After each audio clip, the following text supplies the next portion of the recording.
नमस्कार दोस्तों। तो हमारे द्वारा शुरू की गई लक्ष्य सीरीज़ का यह नेक्स्ट लेक्चर रहने वाला है, जहां पे हम डिस्कशन करते हैं आपके कॉम्पिटिटिव एग्ज़ाम में आने वाले इंपॉर्टेंट क्वेश्चन आंसर की। ये सीरीज़ आपके सभी कॉम्पिटिटिव एग्ज़ाम, चाहे वो यूपीएससी हो, state public service commission, SSC, railway, यानी हर तरह के कॉम्पिटिटिव एग्ज़ाम को ध्यान में रखते हुए बनाई गई है, जिसमें हम डिस्कशन करेंगे हिस्ट्री, जियोग्राफी, पॉलिटी, इकोनॉमी और स्टैटिक जीके से जुड़े इंपॉर्टेंट क्वेश्चन आंसर की। हर एक प्रश्न आपके एग्जाम पॉइंट ऑफ व्यू से इम्पॉर्टेंट रहने वाला है, क्योंकि हमने ये सीरीज़ पिछले सभी सेंट्रल और स्टेट एग्जाम्स के प्रीवियस ईयर्स क्वेश्चन को ध्यान में रखते हुए बनाई है, जिससे आपके कॉम्पिटिटिव एग्जाम की तैयारी को ज़्यादा इफेक्टिव बनाया जा सके। तो चलिए शुरू करते हैं। शुरू करते हैं। तो हमारे द्वारा चलाई गई लक्ष्य सीरीज़ के में हम डिस्कस कर रहे थे महाजनपद पीरियड से रिलेटेड इंपॉर्टेंट क्वेश्चन आंसर की। तो चलिए अपने नेक्स्ट क्वेश्चन से शुरू करते हैं। तो नेक्स्ट क्वेश्चन में आपसे पूछा गया है कि विच ruler of Magadh is called first historical emperor of India, कि मगध के किस शासक को जो है भारत का पहला ऐतिहासिक सम्राट कहा जाता है। तो अगर बात की जाए ऐसे मगध के सम्राट की जिसे कि फर्स्ट हिस्टोरिकल एम्परर माना जाता है, तो वह माना जाता है महापद्मनंद को। तो ऑप्शन सी इसका सही आंसर हो जाएगा। महापद्मनंद को जो है इंडिया का जो है फर्स्ट हिस्टोरिकल एम्परर कहा जाता है, क्योंकि इस समय जो है इन्होंने इनकी मिलिट्री कैंपेन, इनके इंपॉर्टेंट मिलिट्री कैंपेन और सेंट्रलाइज सिस्टम के लिए जो है इन्हें मेनली जाना जाता था। तो चलिए अपने नेक्स्ट क्वेश्चन की तरफ चलते हैं। तो नेक्स्ट क्वेश्चन में आपसे पूछा गया है कि which mahajanapada was known for its maritime trade, कि निम्नलिखित में से कौन सा महाजनपद अपने समुद्री व्यापार के लिए जाना जाता था। तो अगर बात की जाए हमारे पास ऐसे महाजनपद की जो कि फेमस था अपने मैरीटाइम ट्रेड के लिए, तो वह हमें देखने को मिलता है अंगा किंगडम। ठीक है, अंगा महाजनपद जो है जिसकी कैपिटल हमें देखने को मिलती है चंपा नगरी में। ठीक है, चंपा नगरी जिसकी हमें कैपिटल देखने को मिलती है, तो यह जो है फेमस था अपने साउथ ईस्ट में ट्रेड के लिए। ठीक है, तो इसका सही आंसर हमें ऑप्शन ए अंगा देखने को मिल जाएगा। तो चलिए अपने नेक्स्ट क्वेश्चन की तरफ चलते हैं। तो नेक्स्ट क्वेश्चन में आपसे पूछा गया है कि the Haryanka dynasty ruled Magadha from, कि हर्यक वंश ने मगध पर कब शासन किया। तो अगर बात की जाए हर्यक डायनेस्टी की, तो इनका टाइम पीरियड इसमें मेनली पूछा गया है। तो अगर बात की जाए हर्यक डायनेस्टी के टाइम पीरियड की, तो वो हमें देखने को मिलता है 684 BC से 412 BC तक इसका हमें टाइम पीरियड देखने को मिलता है। बात की जाए इसके फेमस रूलर की, हर्यक डायनेस्टी के फेमस रूलर में हमें बिंबिसार, अजातशत्रु और उदयन। ठीक है, उदयन हमें यह जो है हर्यक डायनेस्टी के कुछ फेमस रूलर देखने को मिलते हैं। तो चलते अपने नेक्स्ट क्वेश्चन की तरफ। तो नेक्स्ट क्वेश्चन में आपसे पूछा गया है कि निम्नलिखित में से कौन सा महाजनपद विंध्य पर्वत द्वारा विभाजित था। Which mahajanapada was divided by the Vindhya mountains. तो अगर बात की जाए ऐसे महाजनपद की जो कि हमें विंध्य माउंटेन द्वारा डिवाइडेड देखने को मिलता है, तो हमें देखने को मिलता है अवंती। ठीक है, अवंती जो है इसे विंध्य माउंटेन जो है बीच से डिवाइड करते थे। बात की जाए इसकी नॉर्दर्न कैपिटल की, तो हमें देखने को मिलती थी उज्जैनी में, और बात की जाए इसकी साउदर्न कैपिटल की, तो हमें देखने को मिलती थी माहिष्मती में। तो ऑप्शन ए इसका सही आंसर हो जाएगा। तो चलते अपने नेक्स्ट क्वेश्चन की तरफ। तो नेक्स्ट क्वेश्चन में आपसे पूछा गया है कि मगध के किस शासक ने प्रथम बौद्ध संगीति का आयोजन किया, कि विच ruler of Magadh conveyed the first Buddhist council. तो अगर बात की जाए ऐसे मगध के रूलर की जिसके टाइम पे हमें फर्स्ट बौद्धिस्ट काउंसिल देखने को मिलती है, तो वह हमें देखने को मिलती है अजातशत्रु के टाइम पीरियड पे। तो ऑप्शन बी इसका सही आंसर हो जाएगा। बात की जाए अजातशत्रु की, तो इन्होंने जो है 483 BC में, मतलब जो महात्मा बुद्ध के मृत्यु के बाद जो है इन्होंने 483 BC में जो है राजगृह में, आप याद रखिए राजगृह जो है इन्होंने जो है यहाँ पे जो है फर्स्ट बौद्धिस्ट काउंसिल का जो है आयोजन किया था। तो चलते अपने नेक्स्ट क्वेश्चन की तरफ। तो नेक्स्ट क्वेश्चन में आपसे पूछा गया है कि महावीर के जन्म स्थान निम्नलिखित में से कौन सा महाजनपद जुड़ा था। Which mahajanapada was associated with the birth place of Mahavira. तो आपके ऑप्शन दिए गए हैं। तो अगर बात की जाए कि ऐसा कौन सा महाजनपद हमें देखने को मिलता है जो कि महावीर के बर्थ प्लेस से रिलेटेड देखने को मिलता है, तो वो हमें देखने को मिलता है वज्जी किंगडम। वज्जी किंगडम इसका ऑप्शन बी सही आंसर हो जाएगा। वज्जी किंगडम हमें प्रेजेंट डे उस समय के जो है वैशाली जिसकी हमें कैपिटल देखने को मिलती है, तो यह जो है कुंडग्राम जो कि बर्थ प्लेस माना जाता है महावीर का। ठीक है, तो इसके जो है इसके रिलेटेड हमें जो महाजनपद देखने को मिल जाएगा वो देखने को मिल जाएगा हमें वज्जी। ठीक है, तो ऑप्शन बी इसका सही आंसर हो जाएगा। तो चलिए अपने नेक्स्ट क्वेश्चन की तरफ चलते हैं। तो नेक्स्ट क्वेश्चन में आपसे पूछा गया है कि किस जानवर के उपयोग ने मगध को अन्य महाजनपद पर सैन्य लाभ प्रदान किया? The use of which animal gave Magadh A military advantages over others. तो अगर बात की जाए कि ऐसा कौन सा एनिमल जो है मगध के आर्मी ने जो है अपनी मिलिट्री में यूज़ किया, तो वह हमें देखने को मिलता है एलिफेंट का यूज़। ठीक है, मगध की जो आर्मी थी, इन्होंने जो है लार्ज स्केल पर एलिफेंट को जो है अपनी सेना में यूज़ किया था। ठीक है, जो कि आपके हार्ड ट्रेन को चढ़ने में जो है सफल थे। ठीक है, बाकी बात की जाए अदर किंगडम की, जो वो की हॉर्स यूज़ किया करते थे, जो कि उस समय वहाँ की नदियों के लिए जो है ठीक हमें देखने को नहीं मिलते हैं। तो चलते अपने नेक्स्ट क्वेश्चन की तरफ। तो नेक्स्ट क्वेश्चन में आपसे पूछा गया है कि निम्नलिखित में से कौन सा महाजनपद अपनी राजधानी उज्जैनी के लिए जाना जाता था? Which mahajanapada was known for its capital at Ujjain. तो आपसे पूछा गया है कि कौन से महाजनपद की कैपिटल हमें उज्जैन में देखने को मिलती है।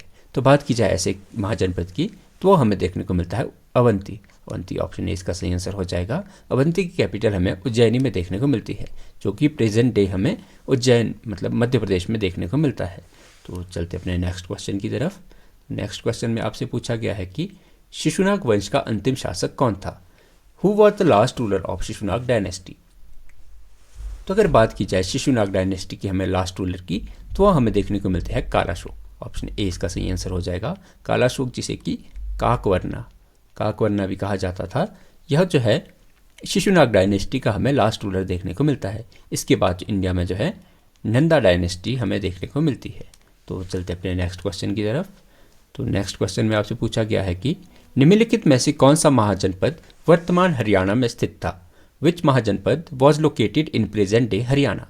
तो अगर बात की जाए ऐसे महाजनपद की जो हमें प्रेजेंट डे हरियाणा में देखने को मिलता है, तो हमें देखने को मिलता है कुरु किंगडम। ठीक है, कुरु महाजनपद जो है यह हमें प्रेजेंट डे हरियाणा और दिल्ली के क्षेत्र में जो है देखने को मिलता है। बात की जाए इसकी कैपिटल की, तो इसकी कैपिटल हमें हस्तिनापुर में देखने को मिलती है। ठीक है, और हस्तिनापुर जो है हमें महाभारत का एक शहर देखने को मिल जाता है। तो चलिए अपने नेक्स्ट क्वेश्चन की तरफ चलते हैं। तो नेक्स्ट क्वेश्चन में आपसे पूछा गया है कि महाभारत के अनुसार मगध साम्राज्य की स्थापना किस शासक ने की थी? The Magadh empire was established by which ruler according to Mahabharata. तो अगर बात की जाए कि महाभारत के अनुसार मगध की फाउंडर, तो वह हमें देखने को मिलते हैं बृहद्रथ जो थे, बृहद्रथ और जो कि जरासंध। ठीक है, जरासंध के जो है ग्रैंडफादर माने जाते थे। इनके अनुसार जो है महाभारत के अनुसार जो है बृहद्रथ ने जो है मगध एम्पायर की जो है नींव डाली थी। तो चलिए अपने नेक्स्ट क्वेश्चन की तरफ चलते हैं। तो नेक्स्ट क्वेश्चन में आपसे पूछा गया है कि निम्नलिखित में से कौन सा महाजनपद अपनी राजधानी श्रावस्ती के लिए जाना जाता था? Which mahajanapada was known for its capital at Shravasti. तो अगर बात की जाए ऐसे महाजनपद की जिसकी कैपिटल हमें श्रावस्ती में देखने को मिलती है, तो वो हमें देखने को मिलती है कौशल। ठीक है, जो कोशला किंगडम जो है इसकी कैपिटल हमें श्रावस्ती में देखने को मिलती है, जो कि प्रेजेंट डे हमें यूपी में जो है यह स्थल देखने को मिल जाएगा। ठीक है, बात की जाए श्रावस्ती की, तो यह हमें गौतम बुद्धा के जो है बर्थ प्लेस से रिलेटेड साइट देखने को मिल जाती है। तो चलिए अपने नेक्स्ट क्वेश्चन की तरफ चलते हैं। तो नेक्स्ट क्वेश्चन में आपसे पूछा गया है कि मगध के किस शासक ने वैवाहिक गठबंधनों के उपयोग से अपनी स्थिति को मजबूत किया? Which ruler of Magadh used matrimonial alliances to strengthen his position. तो अगर बात की जाए ऐसे किंग की, तो वो हमें देखने को मिलते हैं बिंबिसार जो है इन्होंने जो है कोशला प्रिंसेस, लिच्छवी प्रिंसेस और पंजाब का हमें मद्रा प्रोविंस, आप याद रखें कि पंजाब का मद्रा प्रोविंस जो है वहाँ की जो है इन्होंने प्रिंसेस से शादी करके जो है अपनी मैट्रिमोनियल अलायंसेज जो है मगध को जो है स्ट्रेंथन किया था। ठीक है, बात की जाए इन्हें जो है काशी, तो काशी को जो इन्होंने मगध एम्पायर का पार्ट बनाया था। तो चलिए अपने नेक्स्ट क्वेश्चन की तरफ चलते हैं। तो नेक्स्ट क्वेश्चन में आपसे पूछा गया है कि मत्स्य महाजनपद की राजधानी क्या थी? The capital of Matsya mahajanapada was. तो अगर बात की जाए मत्स्य महाजनपद की कैपिटल की, तो वह हमें देखने को मिलती है विराटनगर में। तो ऑप्शन ए इसका सही आंसर हो जाएगा। विराटनगर जो है हमें प्रेजेंट डे राजस्थान में देखने को मिल जाता है। ठीक है, माना जाता है कि जो इसका नाम पड़ा है वो किंग विराट के ऊपर इसका नाम हमें देखने को मिलता है। तो ऑप्शन ए इसका सही आंसर हो जाएगा।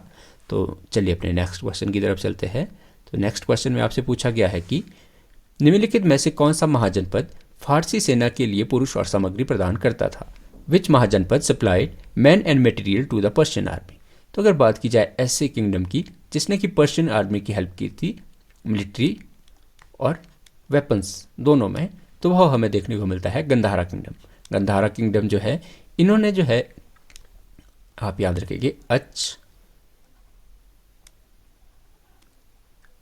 अचमीनेदी, ठीक है, ये जो है अचमीनेदी जो वहाँ का पर्शियन किंग हमें देखने को मिलता है, इनके लिए जो है गंधारा किंगडम ने मिलिट्री और वेपन जो है दोनों भेजे थे उनकी हेल्प के लिए। तो इसका सही आंसर हमें ऑप्शन ए देखने को मिल जाएगा। तो चलिए अपने नेक्स्ट क्वेश्चन की तरफ चलते हैं। तो नेक्स्ट क्वेश्चन में आपसे पूछा गया है कि बिंबिसार के अधीन मगध का प्रशासन निम्नलिखित में से किस में शामिल था? The administration of Magadha under Bimbisara include which of the following? तो अगर बात की जाए बिंबिसार के अंडर जो है हमें मगध का एडमिनिस्ट्रेशन, तो हमें सेंट्रलाइज ब्यूरोक्रेसी वाला हमें एडमिनिस्ट्रेशन देखने को मिलता है, ठीक है। इसमें जो हमें विलेज काउंसिल भी देखने को मिलती है और टैक्सेशन सिस्टम भी जो है, बात की जाए बिंबिसारा के समय जो है टैक्सेशन सिस्टम हुआ करता था 1/6, ठीक है। टोटल प्रोडक्शन का 1/6 जो है बिंबिसारा के टाइम पे हमें टैक्स देखने को मिलता है। तो चलिए जी अपने नेक्स्ट क्वेश्चन की तरफ चलते हैं। तो नेक्स्ट क्वेश्चन में आपसे पूछा गया है कि which mahajanapada was associated with the Shakya clan? कि शाक्य कबीले से जुड़ा महाजनपद कौन सा था? तो अगर बात की जाए ऐसे महाजनपद की जो कि रिलेटेड देखने को मिलता है हमें शाक्य क्लेन से, तो वह हो जाएगा हमारे पास कौशल, ठीक है। कौशल जो है जो कि पार्ट था किसका? शाक्य क्लेन का हमें पार्ट देखने को मिलता है, और जो रिलेटेड हमें देखने को मिलता है गौतम बुद्धा के बर्थ प्लेस के रिलेटेड, ठीक है। तो यह हमें जो है शाक्य क्लेन देखने को मिल जाता है। तो ऑप्शन ए इसका सही आंसर हो जाएगा। तो शाक्य जो क्लैन था वो जुड़ा था कौशल किंगडम से, ठीक है, कौशल महाजनपद से। तो चलते अपने नेक्स्ट क्वेश्चन की तरफ। तो नेक्स्ट क्वेश्चन में आपसे पूछा गया है कि नंद वंश को किसने उखाड़ फेंका? The Nand dynasty was overthrown by whom? तो अगर बात की जाए नंदा डायनेस्टी की, ठीक है, तो इसको जो ओवरथ्रोन करने वाले हमें देखने को मिलते हैं वो देखने को मिलते हैं हमें चंद्रगुप्त मौर्य। चंद्रगुप्त मौर्य जो है इन्होंने अपने गुरु, ठीक है, इन्होंने अपने टीचर चाणक्य, जिसे कि विष्णुगुप्त, ठीक है, और कौटिल्य नाम से हम जानते हैं, इन्होंने जो है उनकी मदद से जो है नंद वंश के लास्ट रूलर हमें देखने को मिलते हैं घनानंद, ठीक है, घनानंद हमें लास्ट रूलर देखने को मिलते हैं। तो चंद्रगुप्त मौर्य ने जो है घनानंद को हरा के मौर्य डायनेस्टी की जो है स्थापना की थी मगध में। तो चलते अपने नेक्स्ट क्वेश्चन की तरफ। तो नेक्स्ट क्वेश्चन में आपसे पूछा गया है कि निम्नलिखित में से कौन सा महाजनपद मध्य प्रदेश में स्थित था? Which mahajanapada was located in present day Madhya Pradesh? तो अगर बात की जाए हमारे पास ऐसे महाजनपद की जो कि हमें मध्य प्रदेश में देखने को मिलता है, तो हमें देखने को मिलता था चेदी किंगडम। तो ऑप्शन ए इसका सही आंसर हो जाएगा। चेदी जो है जिसकी कैपिटल हमें सुक्तमती में, ठीक है, सुक्तामती जो है इसकी हमें कैपिटल देखने को मिलती है, जो कि हमें एमपी का जो है एक महाजनपद देखने को मिलता है। तो चलिए अपने नेक्स्ट क्वेश्चन की तरफ चलते हैं। तो नेक्स्ट क्वेश्चन में आपसे पूछा गया है कि मगध के किस शासक को एकराट कहा जाता था? Which ruler of Magadha was known as Ekarat? ठीक है, सोल मोनार्क। तो अगर बात की जाए ऐसे मगध के रूलर की जिसने कि एकराट का टाइटल लिया था, तो वह हमें देखने को मिल जाते हैं महापद्मनंद। महापद्मनंद जो है इन्होंने जो है एकराट का टाइटल लिया था, ठीक है। तो ऑप्शन सी इसका सही आंसर हो जाएगा। तो चलते अपने नेक्स्ट क्वेश्चन की तरफ। तो नेक्स्ट क्वेश्चन में आपसे पूछा गया है कि मगध की अर्थव्यवस्था मुख्य रूप से किस पर आधारित थी? The economy of Magadha was primarily based on. तो अगर बात की जाए मगध की इकोनॉमी, तो वह प्राइमरली बेस्ड थी एग्रीकल्चर के ऊपर, है ना। मेनली जो है वह बेस हुआ करती थी, वो कृषि के ऊपर जो है बेस्ड थी, ठीक है। बात की जाए मगध की, तो यह हमें गंगा नदी के आसपास का एरिया देखने को मिलता है, जहाँ की जो है फर्टाइल दोआब की वजह से यहाँ पे एग्रीकल्चर सरप्लस हमें यहाँ से देखने को मिल जाता है। तो चलिए अपने नेक्स्ट क्वेश्चन की तरफ चलते हैं। तो नेक्स्ट क्वेश्चन में आपसे पूछा गया है कि निम्नलिखित में से कौन सा महाजनपद वर्तमान उत्तर प्रदेश में स्थित था? Which mahajanapada was located in present day Uttar Pradesh? तो बात की जाए ऐसे महाजनपद की जो कि हमें उत्तर प्रदेश में देखने को मिलता है, तो वह हमें देखने को मिलता है वत्सा, ठीक है। वत्सा महाजनपद जो है जिसकी कैपिटल हमें कौशाम्बी में देखने को मिलती है, ये कि हमें उत्तर प्रदेश की यह महाजनपद हमें यह देखने को मिल जाता है। चलिए अपने नेक्स्ट क्वेश्चन की तरफ चलते हैं। तो नेक्स्ट क्वेश्चन में आपसे पूछा गया है कि the use of iron in Magadh contributed to. अगर बात की जाए कि आयरन के मतलब लोहे के इस्तेमाल से मगध में किस चीज़ में योगदान दिया, तो वह एग्रीकल्चर टूल, जिससे कि मगध में एग्रीकल्चर को बढ़ावा मिला, और वेपन, ठीक है, अलग अलग जो लोहे के वेपन से, इससे जो है उनकी आर्मी को जो है बढ़ावा देखने को मिलता है। तो ऑप्शन सी इसका सही आंसर हो जाएगा, ऑप्शन सी इसका सही आंसर हो जाएगा। तो चलिए अपने नेक्स्ट क्वेश्चन की तरफ चलते हैं। तो नेक्स्ट क्वेश्चन में आपसे पूछा गया है कि मगध के किस शासक को राजगृह की किलेबंदी से जोड़ा जाता है? Which ruler of Magadh is associated with the fortification of Rajgriha? तो अगर बात की जाए ऐसे रूलर की जिसने कि फोर्टिफिकेशन करवाया था राजगृह का, तो वह हमें देखने को मिलते हैं अजातशत्रु। तो ऑप्शन बी इसका सही आंसर हो जाएगा। अजातशत्रु ने जो है फोर्टिफिकेशन माना जाता है कि राजगृह का करवाया था। तो चलते हैं आज के अपने लास्ट क्वेश्चन की तरफ। तो इस क्वेश्चन में आपसे पूछा गया है कि the Magadh empire rise was attributed to the policies of which rulers? कि जो मगध साम्राज्य का उदय था का श्रेय निम्नलिखित में से किसकी नीतियों को दिया जाता है? ठीक है, अगर बात की जाए मगध के इंपॉर्टेंट किंग की और उनके कंट्रीब्यूशन की, तो हमें देखने को मिलता है, सबसे पहले हमें देखने को मिलते हैं बिंबिसार। बिंबिसार ने जो है मैट्रिमोनियल अलायंसेस जो है करके अंगा को और काशी को, ठीक है, इन दो प्रोविंसेस को जो है मगध में मिलाया था।